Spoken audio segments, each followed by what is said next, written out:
Hello students, Subhasa here. Lecture number 3, difference between electric potential energy and potential. Students, अगर आपने electric potential energy and electric potential दोनों की definition देखी हो तो दोनों सेम जैसी दिखेगी।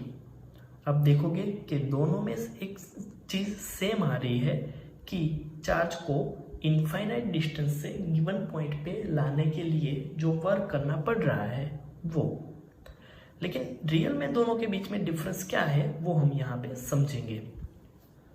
Electric potential energy and electric potential, पहले तो दोनों की डेफिनेशन में क्या फर्क है वो देख लेते हैं। इलेक्ट्रिक पोटेंशियल एनर्जी मतलब क्या? The work required to do against the electric field in bringing a given charge q from infinite distance to given point in the electric field। मतलब इलेक्ट्रिक फील्ड में इलेक्ट्रिक फील्ड के against में किसी charge को infinite distance से given point पे लाने के लिए जो वर्क करना पड़ता है उसका मतलब इलेक्ट्रिक पोटेंशियल एनर्जी। तो इलेक्ट्रिक पोटेंशियल क्या है? The work required to do against the electric field in bringing a unit positive charge from infinite distance to given point in the electric field। मतलब electric field में electric field के against में किसी unit positive charge एक याद रखना, इस unit positive charge को इनफाइनाइट डिस्टेंस से गिवन पॉइंट पे लाने के लिए जो वर्क करना पड़ता है वही है उसका इलेक्ट्रिक पोटेंशियल। तो आप देख सकते हो दोनों में डिफरेंस क्या आया। इलेक्ट्रिक पोटेंशियल एनर्जी में गिवन चार्ज था, मतलब जिस चार्ज को हमें लाना है उसके मैग्नीट्यूड को भी कंसीडर करना है, जबकि इलेक्ट्रिक पोटेंशियल में जिस चार्ज को हम ला रहे हैं, जिसको हम टेस्ट चार्ज भी बोल सकते हैं, उसको हम कंसीडर नहीं करेंगे। दैट मीन्स वहाँ पे हमें यूनिट पॉजिटिव चार्ज, मतलब यहाँ पे हमें लेना है test charge equal to +1 coulomb, उसके लिए जो वर्क करना पड़ता है उसको इलेक्ट्रिक पोटेंशियल बोलते हैं। इलेक्ट्रिक पोटेंशियल एनर्जी को हम U से डिनोट करते हैं, जबकि इलेक्ट्रिक पोटेंशियल को हम V से डिनोट करते हैं। इलेक्ट्रिक पोटेंशियल एनर्जी का यूनिट है जूल, इलेक्ट्रिक पोटेंशियल का यूनिट है जूल कूलम इनवर्स और वोल्ट। दोनों के इक्वेशन देखते हैं। इलेक्ट्रिक पोटेंशियल एनर्जी मतलब वर्क डन, जबकि इलेक्ट्रिक पोटेंशियल का इक्वेशन हो जाएगा V equal to work done divide by test charge, जो भी हमने टेस्ट चार्ज यहाँ पे कंसिडर किया है वो Q0। अगर हम इस दोनों इक्वेशन को सॉल्व करें तो वर्क डन इक्वल टू में इलेक्ट्रिक पोटेंशियल एनर्जी U लिख सकता हूँ, तो ये इक्वेशन हो जाएगा V equal to U divide by Q0। तो यहाँ से मैं लिख सकता हूँ U equal to Q0 V।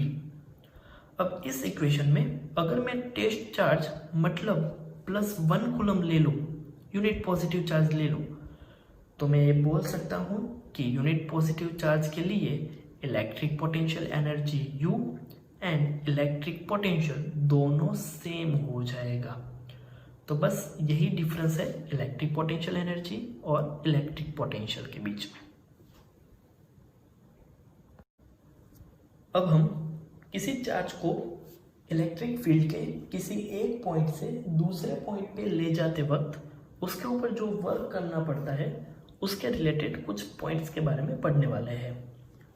Let suppose किसी प्लेन पे ओरिजिन पे कोई चार्ज Q रखा हुआ है। इस Q चार्ज की इलेक्ट्रिक फील्ड भी कुछ इस तरह से होगी, रेडियली आउटवर्ड डायरेक्शन। इस इलेक्ट्रिक फील्ड में हमें किसी पॉइंट A से पॉइंट B तक किसी यूनिट पॉजिटिव चार्ज को ले जाना है। अब इस चार्ज को A से B तक ले जाते वक्त हमें उसके ऊपर कितना वर्क करना पड़ेगा वो मुझे फाइंड करना है। अब इस चार्ज को A से B तक ले जाना है, तो A से B तक जाने के लिए हमारे पास दो पाथ है, ACB एंड ADB। हम दोनों के लिए वर्क फाइंड करेंगे। सबसे पहले तो इस चार्ज के ऊपर इस Q की इलेक्ट्रिक फील्ड की वजह से कितना फोर्स लगेगा वो देख लेते हैं। तो इक्वेशन है force F equal to QE लेकिन हमने यहाँ पे Q यूनिट पॉजिटिव चार्ज मतलब +1 कूलम लिया हुआ है, तो मैं यहाँ से लिख सकता हूँ F = E। अब मैं फर्स्ट पाथ को कंसिडर कर रहा हूँ A, C, B के लिए। तो for A, C, B path सबसे पहले तो हम चार्ज को A से C तक ले जा रहे हैं, तो उसके लिए इक्वेशन क्या होगा, work done to bring charge from A to C WAC equal to integration from A to C force dot displacement.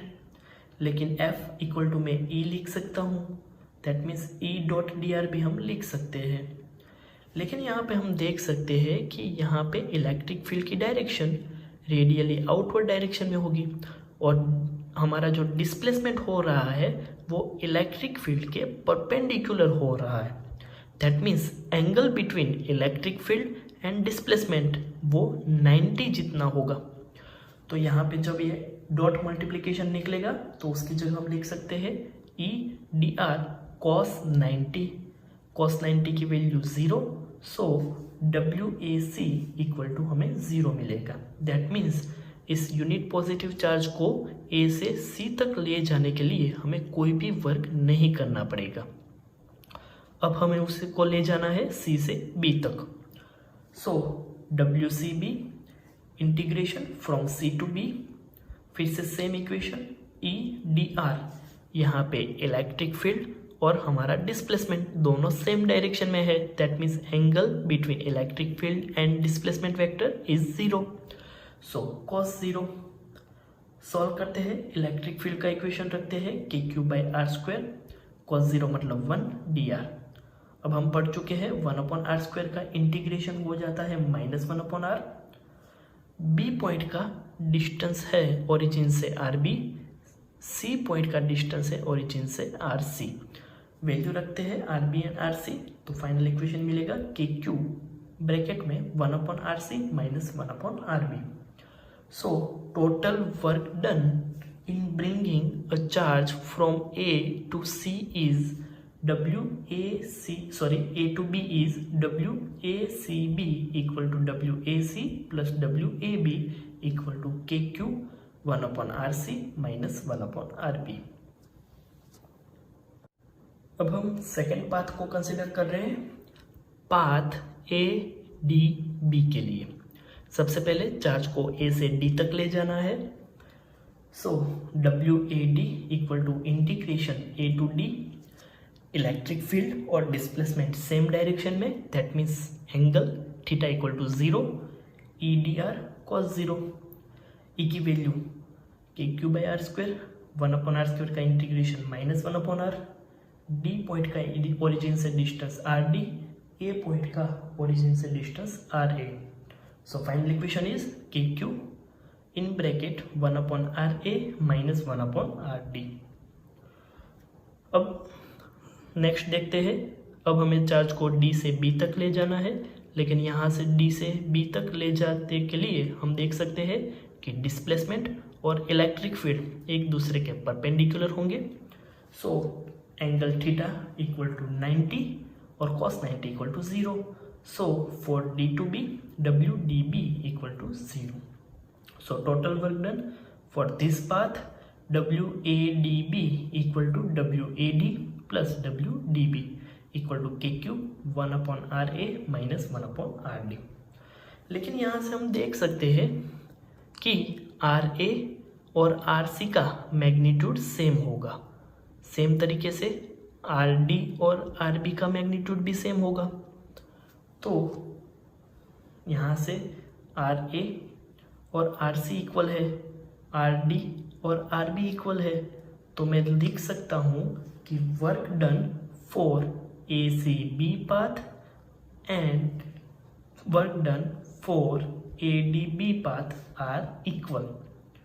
तो यहाँ से हमें ये पता चल रहा है कि चार्ज को मुझे जब किसी एक पॉइंट से दूसरे पॉइंट पे ले जाना है तो उसके ऊपर हमें कितना वर्क करना पड़ेगा वो सिर्फ और सिर्फ उसके इनिशियल पॉइंट और फाइनल पॉइंट के ऊपर ही डिपेंड करता है। वो हम किस पाथ से ले जा रहे हैं उसके ऊपर डिपेंड नहीं करता। हमने ये किस लिए पढ़ा? हमने ये इसलिए पढ़ा क्योंकि इलेक्ट्रिक पोटेंशियल एनर्जी और इलेक्ट्रिक पोटेंशियल दोनों में हमें वर्क किया है। जैसे कि हमने देखा कि वर्क डन सिर्फ initial point and final point के ऊपर ही डिपेंड करता है, पाथ के ऊपर डिपेंड नहीं करता। वैसे सेम तरीके से इलेक्ट्रिक पोटेंशियल एनर्जी हो या फिर इलेक्ट्रिक पोटेंशियल, वो दोनों के दोनों सिर्फ और सिर्फ इनिशियल पॉइंट और फाइनल पॉइंट के ऊपर ही डिपेंड कर रहे हैं। उसमें चार्ज हम कौन से पाथ से ले जा रहे हैं उसके ऊपर डिपेंड नहीं करते।